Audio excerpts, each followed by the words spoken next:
We often take all the things that our computers and by extension our smartphones or smart TVs are capable of doing for granted. But somebody had to make those advancements, and there were trailblazers who were using computers even when it wasn't easy. But how different was it? That's what I'm hoping to inform you of today, because we'll be looking at the 33rd issue of the Compute magazine, released in February 1983. One game review inside of this issue is of Andromeda for the Atari. The game is essentially where you go around as a cell killing other cells within a multi-celled organism, in which if you don't kill enough cells, you die. The review was mostly positive, though he found a couple of things irritating. His biggest complaint about the game was the instructions being lackluster. And this is quite odd to us modern players, but once you realize they were essentially Tutorial's grandpa, it makes way more sense, as we hear the modern game reviewer frequently complain about tutorials being unintuitive or excluding vital information. Dean Takashi knows all about that. Another thing I found weird about the review of Andromeda is the reviewer says that the game has smooth movement, when by today's standard it is anything but. The game doesn't precisely fit any modern genre, but the closest thing would be a bullet this place, where you go if you punch puppies. That genre, as well as maybe a dungeon crawler. A modern game that fits both of these genres is the excellent Enter the Gungeon by Dodgewolf. One immediately noticeable difference between the two is while both have pixel art, Gungeon's pixel art is far higher resolution with more detail, and has a pretty nice lighting system that the Atari would explode trying to run. One key difference between Gungeon and Andromeda as well is that Enter the Gungeon's pixel art style was an intentional choice made by the team behind it for both nostalgia and the fact that it is typically easier to make than hand-drawn or 3D art. Whereas inside of Andromeda, the pixel art is done out of hardware limitations.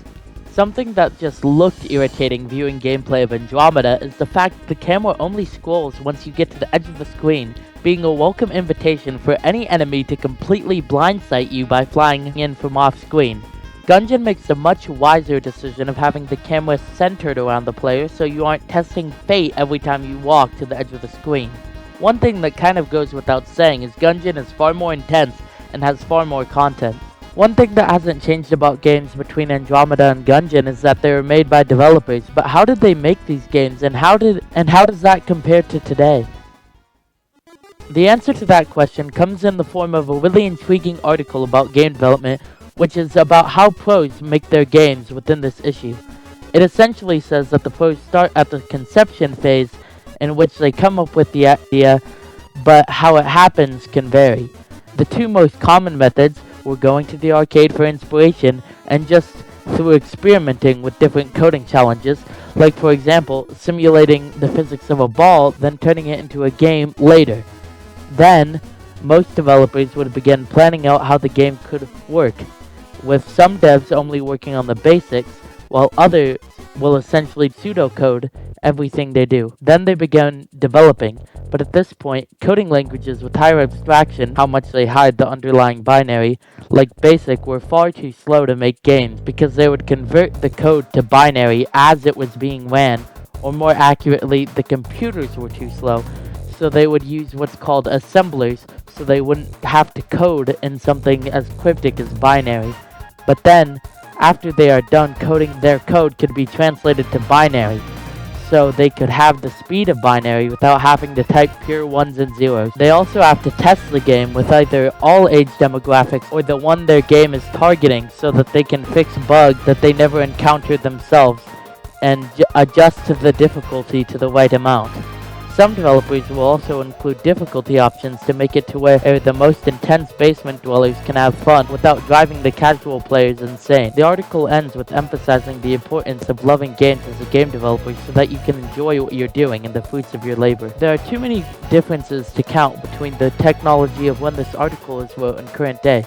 but the ones that come to mind are two primary things. In the modern day, we don't have to go to arcades to play games, and while I believe this probably makes game developers even more social recluses to the point where some people may see one and think they just found Bigfoot, I believe the fact that we don't have to go to arcades or get a physical copy of a computer game to experience it is great, because this means game developers are capable of taking inspiration from more games and more niche games. Iconic titles like Undertale and Celeste, which have quite niche ideas, could have never made it to the masses because no arcade, game store, or publisher would have wanted to take a chance on something so niche.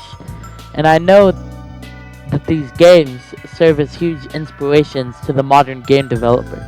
Another significant difference is we have the luxury of using programming languages that convert the code to binary as it runs because of how extremely fast computers have gotten.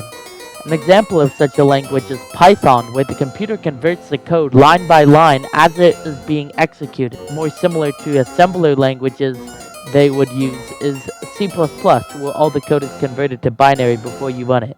All this code is written on computers, of course, but how to know which computer to buy? Ah yes, advertising. One of the most iconic computer companies is Apple, which means they have a stupid amount of cash for said advertisements. One of them being this very magazine for the Apple IIe. Apple just under a year ago released their newest Mac, which gives us a good frame of reference for the differences between their advertising now and then. I think the most obvious difference between Apple's marketing strategy back then and now is for a more advanced version of a previous product they put an E at the end for enhanced, whereas now they add Pro to the name instead. I believe this is a reflection of the fact that at the time computers were becoming more and more of a normal part of life, but they were still seen as part of nerdy culture, which made it far more acceptable to have something as abstract and codename sounding as Apple IIe. They even made the 2 in Roman numerals for extra points with people who have way too much information and not enough to do with it. Another major difference between the advertisements for Apple's newest Mac and the Apple IIe is what they use as selling points. The old ad first starts off by emphasizing its larger storage compared to the original Apple II, which, while the specific ad I'm comparing to it doesn't mention storage, this is a pretty common feature to both. What's far less common is talking about your new ASCII characters, improved peripheral ports, or self-diagnostics. These are all things that we all take for granted just because we've become so accustomed to things like this being the bare minimum. One thing that's in the newest Mac's ads but weren't inside of the old IIe ad is AI. If anything, with the Terminator being soon to release, I believe it would have made it sell less copies.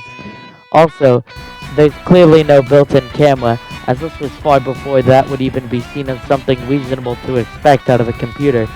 Also, notice how not at once does this old ad mention power. It's funny, you would think that when power is harder to come by it'd be all the ads talk about, but now that our phones make NASA computers look like hunks of junk by comparison, we now talk about power. The last notable difference is how much more wordy the old ad is, but this was from a computing magazine most likely aimed at people who would enjoy reading more, so I don't believe it's entirely fair to use that as an example of the changing times. It's absolutely absurd how far technology has came between when this Compute magazine was released in the 80s and where we are now. It's both such a great and terrible thing for society. The Apple being a bulky machine, happy to just have an expanded set of characters, or games where this is considered smooth movement, or game developers being restricted to only coding languages that translate to binary, to now, where all those issues are non-existent, which means now it's better than ever to be a computer nerd. Make a game. Make a note-taking app if that's exciting for you. Computers are awesome and more accessible than ever. Wait, SpongeBob! We're not cavemen! We have technology!